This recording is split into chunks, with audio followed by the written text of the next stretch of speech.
வணக்கம் ஸ்டூடெண்ட்ஸ். உழைப்பே உயர்வு. நம்ம இன்னைக்கு எக்ஸ்ஆர் கேட்டை பற்றி பார்க்க போகிறோம். இது வரைக்கும் 5 கேட் பார்த்துட்டோம். இது 6வது கேட், எக்ஸ்ஆர் கேட். சில புக்ஸில் இப்படியும் எழுதுறாங்க, எக்ஸ்ஓஆர்னு எழுதுறாங்க. சில புக்கில் EX-OR அப்படியும் எழுதுறாங்க. இப்படி என்ன எழுதலாம் எனக்கு தெரிஞ்சு. Okay, XOR. இது என்ன எக்ஸ்ஆர் அப்படின்னு உங்களுக்கு டவுட் வருது இல்லையா? எனக்கு புரியலன்னு. சிம்பிளாக ஒரு எக்ஸாம்பிள் சொல்லணும்னு வச்சுக்கோங்களேன். ஒரு வீடு இருக்கு. ஒரு வீட்டில் அப்பா இருக்காரு, அம்மா இருக்காங்க, 2 பசங்க, 2 அண்ணன் தம்பின்னு வச்சுக்கோங்க. 2 அண்ணன் தம்பி பசங்க, பிரதர்ஸ். அண்ணன் தம்பிக்குள்ள ஒத்து போகுமா? முக்கால்வாசி வீட்டில் ஒத்து போகாது. சண்டை தான் எங்கே பார்த்தா. அக்கா தங்கையாக இருந்தாலும் சண்டை தான். அண்ணன் தம்பியாக இருந்தாலும் சண்டை, அக்கா தங்க பார்த்தா சண்டை போட்டுட்ருக்காங்க. கடுப்பா. சரி விடுங்க. இப்போ என்ன சொல்கிறாங்க, அம்மா சொல்கிறாங்க, இன்னைக்கு வெள்ளிக்கிழமை இருக்குது, கோயிலுக்கு போகலாம், வாங்கடா அப்படின்னு சொல்கிறாங்க. உடனே சொல்கிறாங்க, அண்ணன் சொல்கிறான், இந்த பாருமா தம்பி வந்தால் நான் வரமாட்டேம்மா அப்படிங்கிறான். தம்பி தான் சொல்கிறான், அண்ணன் வந்தால் நான் வரமாட்டேன் அப்படின்னு. சண்டை. 2 பேர் நாங்கள் வரமாட்டோம், யாராவது ஒருத்தர் தான் வருவோம் உன்னோட, இல்லை எங்களுக்குள்ள சண்டை வரும் அப்படிங்கிறான். இது ஒரு எக்ஸாம்பிள். இன்னொரு எக்ஸாம்பிள் பார்த்தீங்கன்னு வச்சுக்கோங்களேன். இது நெட்லேருந்து எடுத்தேன் ஆக்சுவலாக. அந்த வீட்டில் ராதாவுக்காக பிரத்யேகமாக ஒரு அறை ஒதுக்கப்பட்டுள்ளது.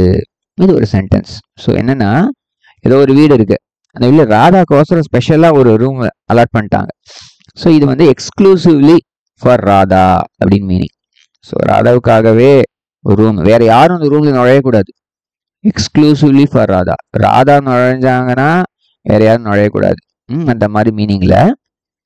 ஸோ இதை வேற எதுவும் சொல்லணும்னா, நம்ம 2 இன்புட்ல போறோம்னு வச்சுக்கோங்க. 2 இன்புட்ஸ் இங்கே பார்த்தோம்ல, அண்ணன் தம்பி 2 பேர் இருக்காங்கன்னு வச்சுக்கோங்களேன். ஏபி எத்தனை காம்பினேஷன்ஸ்? 0 0 0 1 1 0 1 1 தான் 4 காம்பினேஷன்ஸ். ஓகேயா? ஸோ அண்ணன் சொல்றான், நான் அவன் வரக்கூடாது. இப்போ ஏ தான் அண்ணன் வச்சுக்கோங்க. A 1னா B 0, அப்போ சக்சஸ், நான் கோயிலுக்கு வரேன். தம்பி சொல்றான், நான் வந்தேன்னா அண்ணன் வரக்கூடாதுங்கிறான். ஸோ 0 1னாலும் ஓகே, சக்சஸ், கோயிலுக்கு போயிடலாம். ஸோ 2 பேருமே போகாம இருக்கக்கூடாது, 2 பேருமே போகவும் கூடாது. அந்த மாதிரி கான்செப்ட். ஸோ சிம்பிளா உங்களுக்கு புரியறதுக்கோசரம் சொன்னேன். லாஜிக் என்ன அப்படின்னு பார்த்தா, டெஃபினிஷன் எழுதிட்டோம்னு வச்சுக்கோங்களேன், உங்களுக்கு இன்னும் பக்காவா புரிஞ்சிடும். டெஃபினிஷன்ல என்னன்னா, அவுட்புட் இஸ் ஹை. ஸ்டாண்டர்ட் அப்படி தானே எழுதணும். Output is high. எப்போ ஹையா இருக்கு பாருங்களேன். ஒன்று 0 1 இல்லை 1 0. இவர் இருந்தா அவர் இருக்கக்கூடாது, அவர் இருந்தா இவர் கூடாது. when the 2 inputs are different. when the 2 inputs are different, மாறி மாறி இருக்கணும். ஒருத்தர் 0 இருந்தா ஒருத்தர் 1 இருக்கணும். ஓகே, இதான் கான்செப்ட். ஓகே, டிஃபரெண்ட் ஸ்பெல்லிங் கரெக்டாக எழுதிக்கணும். நான் சும்மா ரஃபா எழுதியிருக்கேன், டிஃபரெண்ட். ஓகே, இப்போ நம்ம நெக்ஸ்ட் சிம்பிள் வரையணும் இல்லையா? சிம்பிள் கிட்டத்தட்ட எக்ஸ்க்ளூசிவ் ஆர் மாதிரி இருக்குல்ல பார்க்க. ஸோ என்ன செய்யறாங்க, ஒரு எக்ஸ்ட்ராவா இப்படி ஒரு ஆர்க் போட்டுக்கிறாங்க, அப்புறம் ஒரு ஆர் கேட் போட்டுக்கிறாங்க. ஓகே, பார்க்கறதுக்கு ஆர் மாதிரி இருக்கு, ஆரோட ஃப்ரெண்டு வரையும் போது மட்டும். ஸோ ஏ பி, அப்புறம் அவுட்புட் எஃப். ஸோ இதை வரைஞ்சிக்கோங்க. புக்கில் பாருங்க, இன்னும் நல்லா கொடுத்துருப்பாங்க. கொஞ்சம் க்ளோஸாக வரையலாம். நான் கொஞ்சம் நெகட்டிவ் வரைஞ்சிட்டேன். ஏபிஎஃப் எக்ஸ்பிரஷன் எப்படி எழுதலாம் அப்படின்னு கேட்டிங்கனாக்க, F is equal to A plus பின்னு எழுதக்கூடாது, ஏ டாட் பின்னு எழுதக்கூடாது, ஏ டாட் பி ஹோல் பாரும் எழுதுவோம், ஏ பிளஸ் பி ஹோல் பாரும் கொடுக்கூடாது. ஸோ ஸ்பெஷலாக எழுதுறோம், ஆனால் எக்ஸ்க்ளூசிவ் ஆர் தானே, ஆர் மாதிரி எழுதுறோம். ஸோ ப்ளஸ் போட்டு அதுக்கு ரவுண்டு போட்டுருங்க, பின்னு எழுதிடுங்க. A mutually exclusive XOR operator B. இது என்ன மீனிங் அப்படின்னாக்க, ஏ இருந்தா பி இருக்கக்கூடாது, பி பார், இல்லைன்னா ஏ பார் பி இப்படியும் எழுதலாம். F is equal to AB bar plus A bar B இப்படியும் எழுதலாம். ஸோ ட்ரூ டேபிள் எழுதிட்டோமா? எழுதிட்டோம். சிம்பிள் வரைஞ்சிட்டோமா? சிம்பிளும் வரைஞ்சாச்சு. அப்புறம் டெஃபினிஷன் எழுதிட்டோமா? எழுதியாச்சு. Expression over. ஸோ முடிஞ்சிடுத்து. ஆனாலும் உங்களை விடுறதா இல்லை, இன்னும் ஒரு 2 மினிட்ஸ் மட்டும் பார்த்துருங்க, முடிச்சிடலாம். 3 இன்புட் 3 இன்புட் எக்ஸ்ஆர் கேட். இது எதுக்கு படிக்கிறோம் சார்? 2 இன்புட் போதாதா அப்படின்னு கேட்குறீங்க, புரியுது. ஆனால் பின்னாடி யூஸ் ஆகுது நம்மளுக்கு. பின்னாடி எப்போ யூஸ் ஆகுதுன்னு ஒரு டைம் இப்போ சொல்கிறேன், அப்புறமா கேட்பேன், கரெக்டாக சொல்லணும். பேரிட்டி செக்கர், பேரிட்டி ஜென்ரேட்டர்னு ஒன்று படிப்போம். அதுக்கு இந்த 3 இன்புட் தேவைப்படும். 3 இன்புட்டோ 4 இன்புட்டெல்லாம். ஸோ 3 இன்புட்ஸ் இருந்தால் என்ன செய்யலாம், அவுட்புட் எப்போ வரும் அப்படின்னு உங்களுக்கு டவுட் வருது இல்லையா? 3 இன்புட்ஸ் எப்போ வரும் அப்படின்னு பார்ப்போம். இப்போ எழுதுறேன் இல்லைங்களா, இது எழுதுறதுக்கு ஒரு டெக்னிக் என்ன தெரியுமா? இந்த 0 0லாம் 0லேருந்து 7 வரைக்கும் எழுதணுங்க, அவ்வளோதான். பைனரியில் 0 பைனரியில் 0 0 0, 1க்கு 0 0 1, 2 நாக்கா 0 1 0, 3 0 1 1, 4 1 0 0, 5 1 0 1, 6 1 1 0, 7 1 1 1. இது ஒரு டெக்னிக், இப்படியும் எழுதலாம் நீங்க. ஓகேயா? சரி. இப்போ அவுட்புட் என்ன வரும் அதான question. Output psi when the two inputs are different ன்னு பார்த்தோம். அது வந்து 2 இன்புட்ஸ்க்கு, 3 இன்புட்ஸ் 4 இன்புட்ஸ்க்கெல்லாம் வேற டெஃபினேஷன் கொடுக்க போறேன், நல்லா ஞாபகம் வச்சுக்கோங்க. Output is high. Okay, starting வந்து இதுதான். when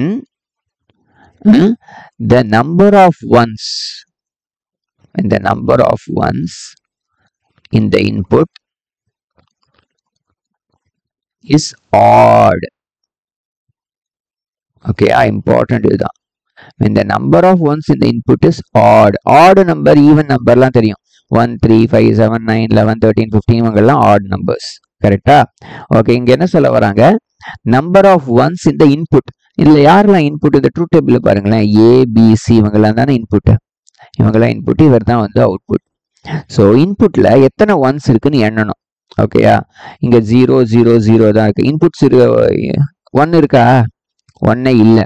அப்படின்னா எத்தனை இன்புட்ஸ் ஒன்ஸ் இருக்கு? இந்த ஃபர்ஸ்ட் கேஸ்ல 0 தான் இருக்கு.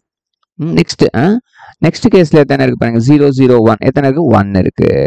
ஓகே, அடுத்ததுலயும் 1 இருக்கு, அடுத்ததுல 2 இருக்கு, அடுத்ததுல 1, அடுத்ததுல 2, அடுத்ததுல 2, அடுத்ததுல 3. ஸோ எத்தனை ஒன்ஸ் இருக்கு நான் எண்ணி ஓரமா வச்சுட்டேன். என்ன கண்டிஷன், எதுக்கெல்லாம் ஆட் நம்பர் வருதோ அதுக்கெல்லாம் 1 போட்டுரு அப்படின்னு சொல்றான். ஓகேயா? Output is high when the number of ones in the input is odd. இங்க ஆடா அப்படின்னா இங்க ஒரு ஆடா ஒரு 1, அப்புறம் இங்க ஒரு ஆட் நம்பர் இருக்கா, இதுக்கு ஒரு 1, இப்போ கடைசியில் 3 ஆட் நம்பர் தானே, அதுக்கு ஒரு 1 3லாம் வந்து ஆடு 1, மீதிக்கெல்லாம் zeros. இவ்வளவு. ஓகேயா? ஸோ ட்ரூத் டேபிள் எழுதிட்டோம், டெஃபினிஷன் எழுதிட்டோம். சிம்பிள் என்ன, சிம்பிள் அதே போல் தான். 2 இன்புட் போல 3 இன்புட்டா வரைஞ்சிக்க போறீங்க, அவ்வளவுதான். ஓகேயா? அப்படி வரைஞ்சிக்க. if ABC போட்டுக்கோங்க, 3 இன்புட்ஸ். எக்ஸ்பிரஷன் வந்து சிம்பிளான எக்ஸ்பிரஷன் மட்டும் எழுதி முடிச்சுப்போம் நம்ம. f is equal to A XOR B XOR C, அவ்வளவுதான். ஓகேயா? அந்த கசமுசான எழுதுறதுல A bar B bar C அதெல்லாம் வேண்டாம், ரொம்ப கஷ்டம். ஓகே, எழுதணுமா? கண்டிப்பா வேணும், ஆசைப்படுறீங்க. சரி, எழுதணும்னு வச்சுக்கோங்களேன், சிம்பிளா இதை வச்சு எழுதிடுவோம். ட்ரூத் டேபிள் பார்த்து எழுதி விட்டுரும். எப்படின்னா f is equal to, எந்த கேஸ்க்குலாம் அவுட்புட் ஹையா வருது பாருங்க, இந்த கேஸ் 1 2 3 4, இந்த கேஸ்க்குலாம் ஃபர்ஸ்ட் கேஸ் எடுத்துக்கோங்க. இந்த கேஸ்ல A வந்து 0 B 0 C 1, அப்படியே எப்படி எழுதணும்னா A bar B bar C plus second case எடுங்க, 0 1 0, 0 வந்தா பார் போட்டுரும், A bar B C bar plus. அப்புறம் இந்த கேஸ் எடுங்க, 1 0 0 அப்படின்னா A B bar C bar plus. Last case எடுங்க, 1 1 1 ABC. ஸோ இதுதான். ஓகேயா? புரிஞ்சுதா? பார்க்கலாம் நெக்ஸ்ட் கிளாஸ்ல. பாய்.